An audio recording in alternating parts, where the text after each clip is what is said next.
مانگی ئاب دەستی پێکرد، بەڵام تا ئێستا چارەنووسی موچەی مانگەکانی حوزەیران و تەمموز بە نادیاری ماوەتەوە و دیار نییە کەی موچەخۆرانی هەرێمی کوردستان ئەو مافەیان وەردەگرن. گەرچی بەپێی لێک گەیشتنی نێوان هەرێم و بەغداد پێویستە هەرێمی کوردستان نەوتی خاو ڕادەستی کۆمپانیای بەرەمێنانی نەوتی عێراق سۆمۆ بکات، بەڵام هێشتا حکوومەتی ماوە بەسەرچوو تەنیا لیترێک نەوتیشی ڕادەستی سۆمۆ نەکردووە. تەنانەت بەردەوامە لە بە قاچاغبردن و بەتاڵان فرۆشتنی نەوت لە ڕێگەی جیاوازەوە.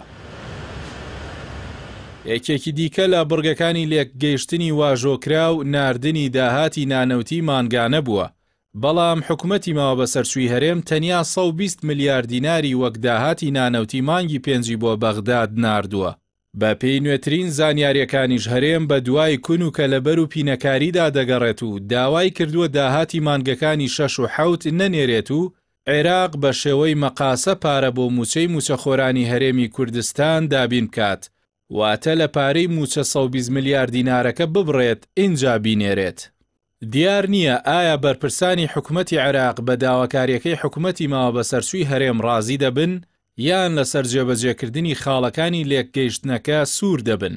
بەڵام ئەم داوا نوێی حکوومەتەکەی پارتی وێکێتی ئاڵنگاریەکی نوێی بۆ موچەخۆران دروست کردووە و کێشەیەکی دیکەی بۆ موچە هێناوەتە ئاراوە کە نازانرێت چەندێکی دیکە موچە دوا دەخات.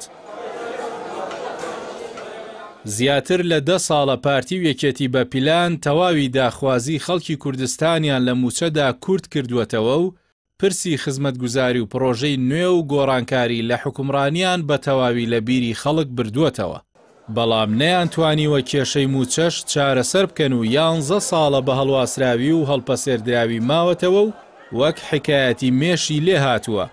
بەرپرسانیش سەرڕای ئەوەی ئامادە نین دەست بۆ پارەی ژێرزەمین و پرۆژە بزنسیەکانی خۆیان ببەن، تەنانەت ئامادە نین کۆڵ لە قازانجی تاڵانی و قاچاخیشیان بدەن.